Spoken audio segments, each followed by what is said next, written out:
Bonjour à tous, merci pour votre fidélité. Aujourd'hui, nous allons voir comment utiliser tableau croisé dynamique et surtout comment créer les segments pour le filtrer. Mais tout d'abord, merci de vous abonner à cette chaîne. Nous avons ici un tableau, ce n'est qu'un exemple.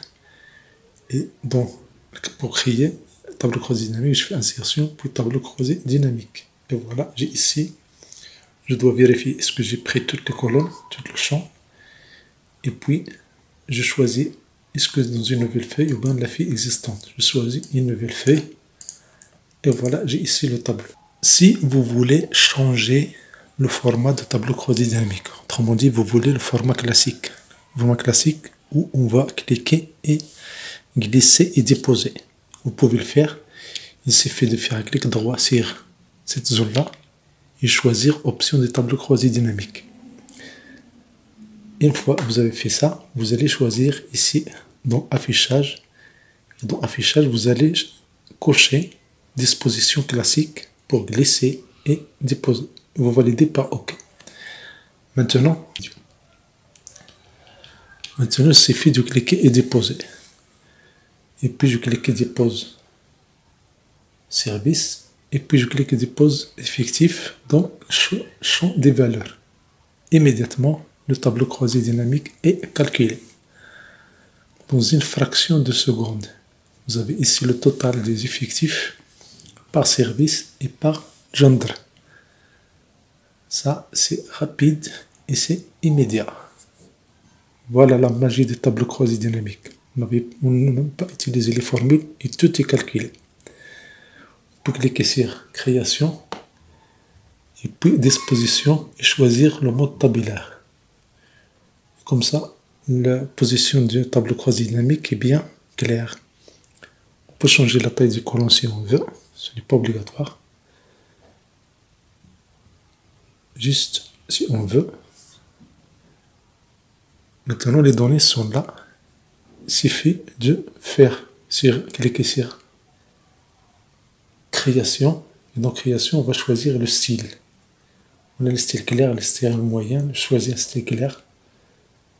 Faites votre choix, c'est vous qui décidez. Et bien sûr, selon le contexte. Je clique sur Analyse et puis je clique sur Insérer un segment pour filtrer les données. Je refais Analyse puis Insérer un segment. Et voilà, je dois choisir ici Insérer un segment. Je valide les deux. Et voilà, j'ai les services et j'ai gendre. Je peux positionner ces segments-là, les segments qui contiennent les valeurs des services. Il y a deux administrations, il y a RH, il y a Sales, dans cet exemple-là. Et la même chose pour le segment de gendre. J'ai F, j'ai G. Et je peux changer dans les options les styles pour chaque segment sélectionné.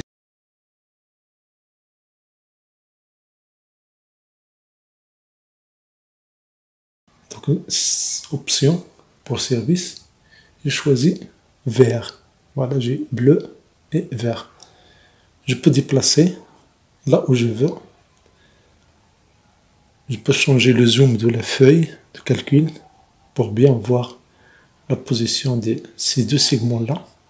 J'ai le service et j'ai le gendre. Il suffit de cliquer sur l'un pour filtrer le tableau. Si je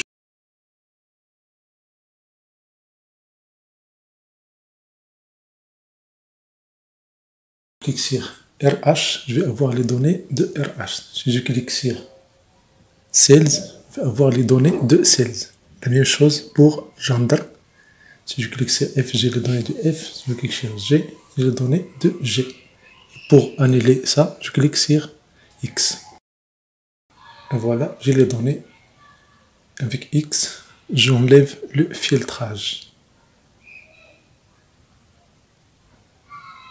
C'est très rapide et ça permet d'avoir les données immédiatement. C'est plus visible.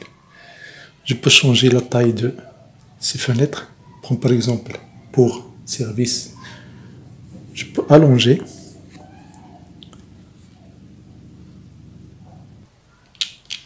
Je peux allonger, je peux déplacer par exemple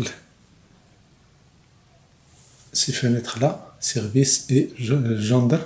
Je fais un clic droit, je passe à taille et dans la mise en forme, je peux choisir une option très intéressante, c'est imprimer l'objet. Je peux décocher si je ne veux pas imprimer ces fenêtres-là. Clic droit, taille et puis mise en forme et je choisis en bas imprimer ou bien je le décoche si je ne veux que ça ne soit pas imprimé ces fenêtres là.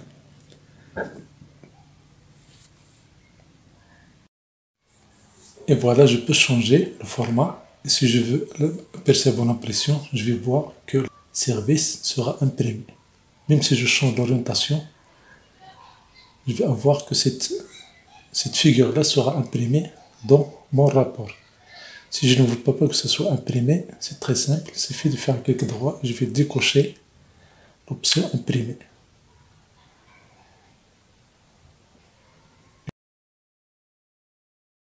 Je peux changer la taille.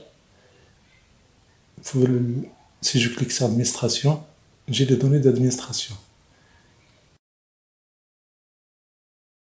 Aperçu avant l'impression, ça se voit que cette partie-là sera imprimée. Pour la cacher, je la sélectionne, je fais un clic droit, je clique sur décocher, imprimer l'objet. Et voilà, ces objets-là sont visuels, ne sont pas imprimés. Un bonus, CTRL F2 permet de faire l'aperçu avant l'impression. CTRL F2 simultanément. Ça permet de gagner du temps et bien sûr de voir ce qu'on va imprimer. L'importance des segments, c'est qu'il facilite le travail. Administration RH Sales. Si je veux les deux, ce que je vais faire, je vais les sélectionner en utilisant CTRL. Ce n'est pas limité de choisir juste une variable. Je peux choisir plusieurs variables. Il suffit de cliquer sur CTRL chaque fois que je veux choisir plus qu'une variable. C'est très simple et ça marche. Et voilà, je peux utiliser la touche CTRL pour sélectionner plusieurs variables.